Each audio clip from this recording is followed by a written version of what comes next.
You know, You know what I'm craving? it's my top five, motherfucker. To see a little bit of Justin Ross out on the field. Who are Why do you we even have him on a telling, team? bro? Why do we even have him on a team? What he averages outside of the Bears game when we were up by 90, 6 snaps a game. He had he recorded 4 snaps this past game against the Jets. We've got wide receiver issues. Richie James is out. Rasheed is the only consistent receiver. Justin Watson goes out there and runs He's not cardio. even getting that many targets, though. Sky Moore is out there running cardio. We are going to Noah Gray before we go to most of our receivers. Our backup tight end. Kadarius Toney's getting 17 snaps. We're going to Clyde Edwards-Helaire more often than we're going to most of our receivers. Does this bring up the point that maybe Patrick Mahomes has a receiver problem? Oh, we've known that there's a receiver problem. But does Patrick have a receiver problem? Like Patrick specifically doesn't gel with any of the receivers. He doesn't like throwing to them as much as tight ends or running backs. Oh, you're saying he just doesn't like wide receivers. I don't think that's the problem because he had no problem throwing to Tyreek. He had no problem throwing to Juju. He had no problem throwing to Sammy Watkins. It's not an issue of does he want to throw to a wide receiver or not. I think it's a problem of our receivers aren't good enough. They're not good enough to get open. They don't work to go back to the ball. They don't fight for the ball when it's in the air. And quite frankly, it seems like most of them, MVS included, don't understand the playbook or what Patrick Mahomes is trying to do. That's fair enough, but I still think we're honestly tanking our receivers until this offseason for free agency because this wide receiver class is spectacular. It might be spectacular, but we also don't have much cap room available. We'll figure something out, Restructuring man. restructuring Patrick Mahomes' deal, even And we're if not we going to get an don't early pick either. even if we don't bring back Chris Jones, we're still looking at roughly $45 million worth of cap space. If we're going to bring somebody in who's a free agent, we're going to have to pay them, and we still have plenty of other contracts that we need to get done and other positions that we need to fill. If we're going to make the transition to another receiver, we're going to have to trade for them in their rookie contract this year, and it's going to have to be somebody big or somebody who's willing to take a team friendly deal. And I don't think there's any veterans out there who would be a free agent next year that are willing to do so. What about somebody that could be a free agent within the next week or two? It's a guy that I'm not very big on, No, but yeah, no. you, I know who I you're talking about. I feel like the Chiefs may send a flyer out for Chase Claypool. I, Here's the thing: if they go after Chase Claypool, it's not going to be for anything. It's going to be here's a Exactly. seventh round for this year No, or he's gonna next get cut. year, He's gonna get or cut. or No he's one going to wants him get for a cut, trade. and then he's probably going to be willing to go to the Chiefs over anyone else. And the thing is, if Chase Claypool becomes a Kansas City Chief, realistically, if he goes to any team, it's a one and done.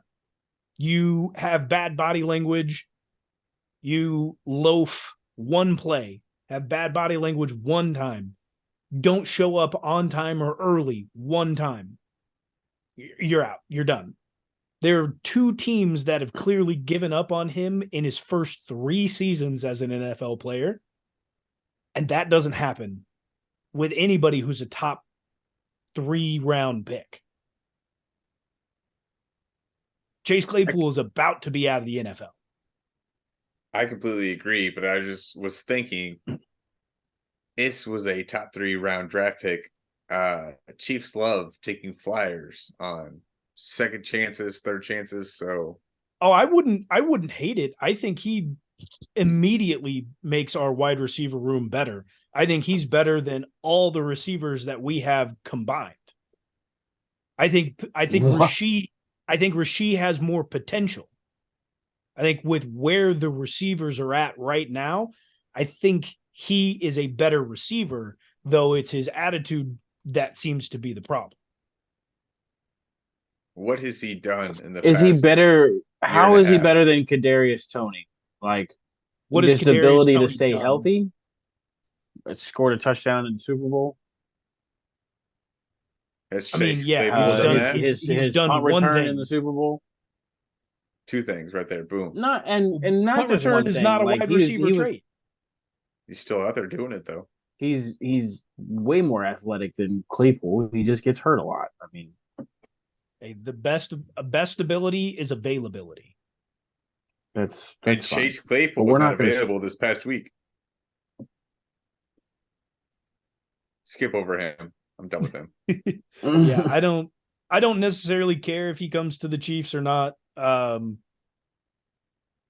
He's had 2 800+ yard seasons. His talent is definitely there. Uh, Kadarius Toney has never done that. MVS has never done that. None of our receivers have ever done that. Nobody in our team outside of Travis Kelce has ever done that. That's why you got to get Justin Ross involved, man. That's what I think we've got a large problem. That kid, listen, we got to pull out all the stops. I don't know if Pat just doesn't trust these guys. I don't know what the issue is with Justin Ross and Andy Reid and Matt Nagy. At this point, we're a quarter way into the season. We got to figure it out. Are they We just got too afraid to make sure he doesn't get hurt again? Or who cares at this point? exactly. I mean, he's on the team right now. You got to He's play him if he's he's available.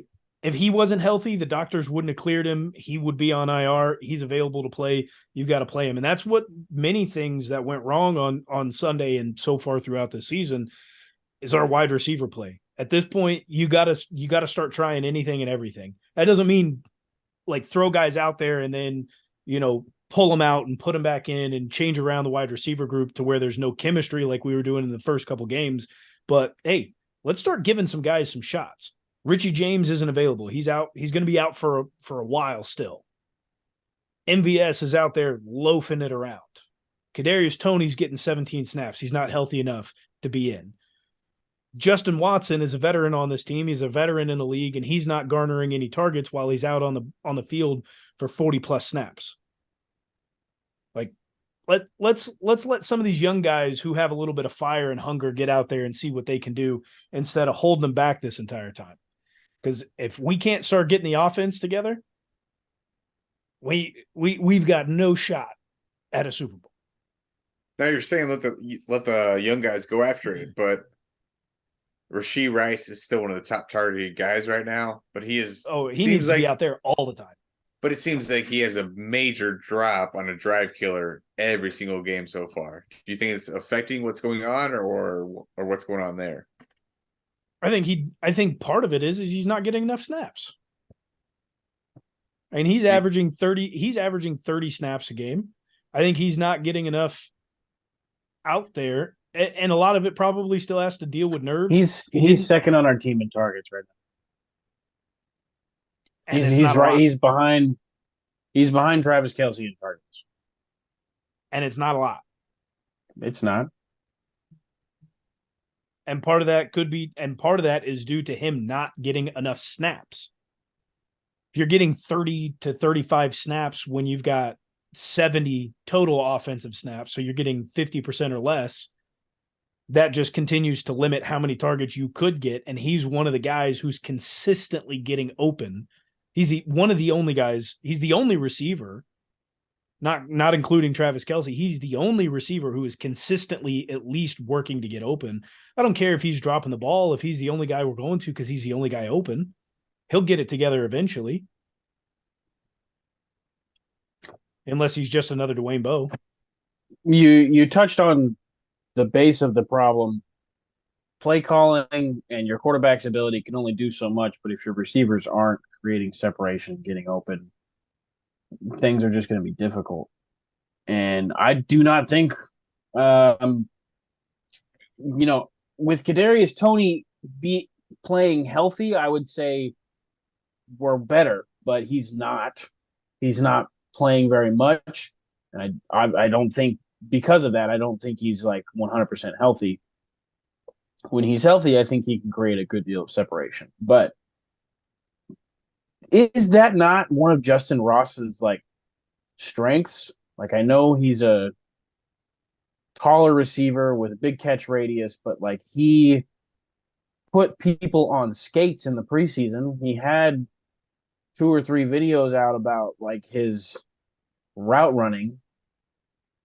Get we got to try something. Let him loose. I don't think the issue is you touched on it. I don't think the issue is mainly play calling. I think it's effort. And maybe it's skill. Maybe it is a lack of skill that these wide We know receivers MVS have. can't get open. I've been Sky saying it Moore since we looks brought him great. in. Sky Moore looks great with the ball in his hands, but he's not creating that much separation this year. He's out there running cardio. That's all he's doing. That's all Sky Moore does out there. We either need to start coming up with more gimmick plays for some of these guys to help create separation initially, or I don't know, man. One thing I did notice this season so far compared to previous seasons, we're running less motion pre-snap. As far as just receivers go, or what? Yeah. Because Yeah. there's still quite a bit of motion going on. I'm saying compared to previous years where, and it's most specifically, you look at a guy like Tyreek where you have him, including the Dolphins, are having him run in motion to get top speed as quickly as possible at the snap.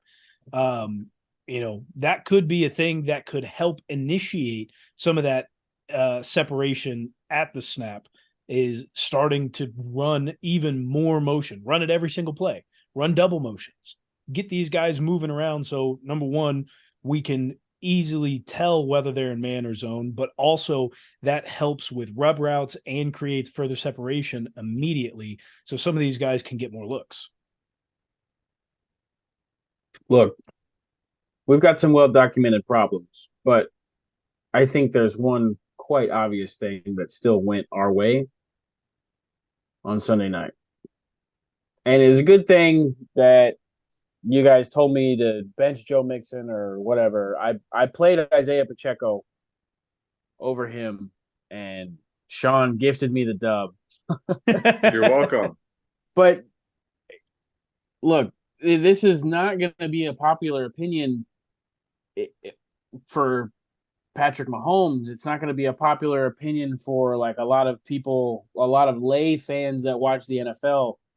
It's not going to be a popular opinion for the NFL execs that want big scores and a lot of money. But dude, running the ball has been working for us.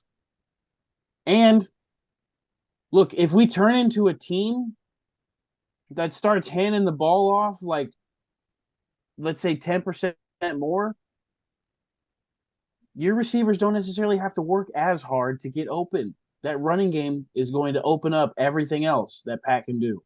More play action, more RPO. That helps tremendously.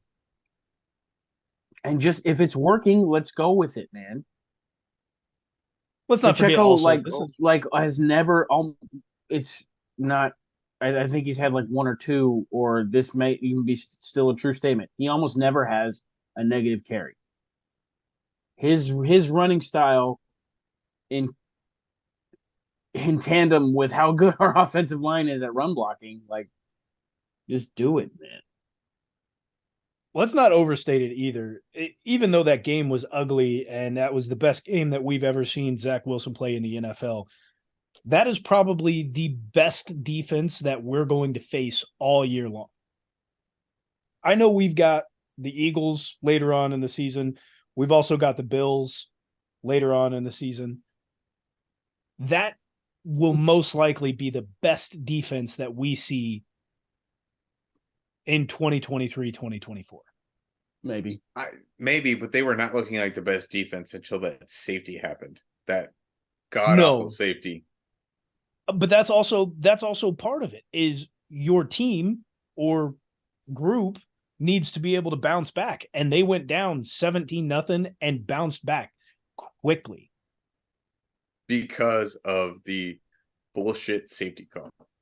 Yes, it was a BS safety call, but regardless, it got called, and then they were able to bounce back. And they had us pinned deep, so it was going to be a rough go for us anyway in that position. And that defense was able to garner some momentum, help Zach Wilson out. That is the best defensive unit that we're going to see this year. And to come out on top, a win is a win is a win in the NFL. Sometimes you got to take your lickings and you just got to move on. And I think there's a lot that we can garner kind of like from the Texans this game from last year. Yeah. And I think there's a lot that we can take from this game too, because Sean, you were saying that they didn't look good until they got that safety, but then they got the safety and they're running stunt after stunt after stunt. We're supposed to have the best offensive line or a top 3 offensive line in the league, but that offensive line on Sunday night got tossed around like rag dolls by that defensive front from the New York Jets. Quinnen Williams was eating. CJ Mosley was eating. Now, they may not have had a lot of sacks, but they were getting pressure on Patrick Mahomes, which caused a lot of the 2 interceptions that he had, a lot of it going 18 for 30. Just Patrick not having a good day. Those DBs are good enough to lock those guys up early enough that when Patrick gets forced from the pocket and he's getting chased down by these young defensive linemen, they're fast enough to get there and cause just a lot of havoc around the field. That is the best defensive front we will see. I'll give you that, yeah.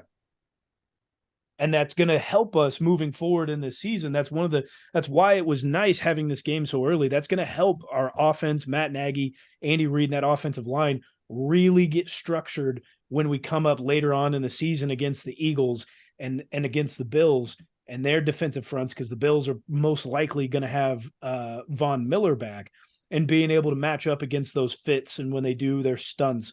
That way we can protect Patrick Mahomes a little bit better, especially going into the offseason. That's why I don't mind having these troubles and these offensive penalties and the penalties on Juwan Taylor. It's going to take some time, but all those boys are going to get it fixed up. And that's what it looks wrong for right now, but seeing these things right now going later on in the season, they're all veterans. They're all gonna get a lot better for it. And that's kind of what I like to see here at the beginning of the season. Speaking of Juwan Taylor, I don't know if you guys noticed this, but it looked like whenever he was taking his step back on the hike, he was taking a much smaller, choppier step back. Do you think that's the way he's going to adjust everything going on? Because at the beginning of the season, he looked like he was taking a very, very long step back right away. So do you think the choppy steps are going to try to help him avoid those penalties going forward? Or what is that right there? Well, we didn't see any illegal formation penalties, did we? No, Not that's what I'm one. saying. Do you think that's what Andy's saying, or do you think he's Some other switching what he bullshit does up?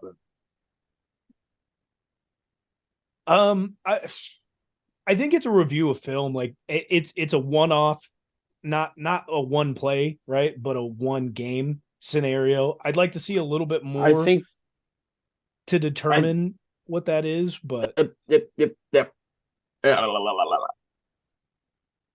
That first step has a lot to do with the way the defense is aligned and how he studied his opponent going into that game. So yeah, it'll be matchup dependent, I would assume. The other thing is it could have been shortened up to help him be faster. If you have that long step back, you're really off balance. You typically leave yourself wide open. So we'll have to watch it again, but it could be either of the two things.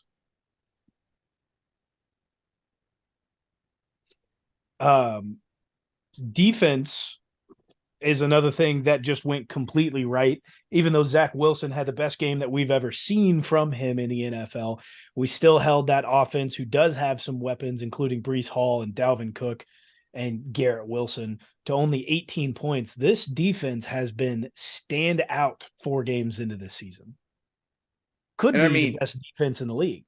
Justin Reed, or whatever, Justin Reed, he tripped over a helmet on that touchdown catch.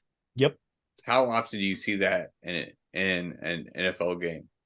Well, that's another illegal hands to the face that didn't get called. If you review that play as well, but to slip on your helmet and still almost be there for it, it's good effort by Justin.